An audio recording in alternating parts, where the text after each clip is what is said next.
मुंबईत बाप्पाचा उत्सव सुरू होण्यापूर्वीच एक उत्सव सुरू असतो आणि या उत्सवाचा खरा उत्सव मूर्ती असतो मूर्तिकार. उत्सव म्हणजे सजलेले मंडप, ढोल ताशांचा नाद आणि भक्तांचा बाप्पाशी होऊ घातलेला संवाद. हे सारं तर असतंच, पण बाप्पाचा उत्सव खरा सुरू होतो तो मूर्तिकाराचा मातीला पहिल्यांदा स्पर्श होतो तेव्हा. मूर्तिकाराचे हात जे मातीला श्वास आणि माणसाला विश्वास देतात. हा प्रवास आहे मूर्तिकाराच्या आयुष्याचा, उत्सव सुरू होण्याआधीच सुरू होणाऱ्या उत्सवाचा.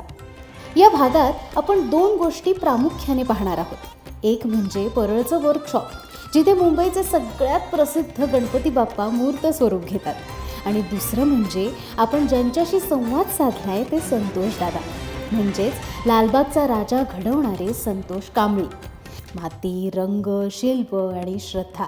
संतोष कांबळींचं आणि पर्यायाने प्रत्येक मूर्तिकाराचं आयुष्य म्हणजे सेवाभाव, साधना आणि परंपरेची अखंड वाटचाल असते. आणि या वाटचालीची गोष्टच आज आम्ही तुमच्यासमोर घेऊन आलो आहोत.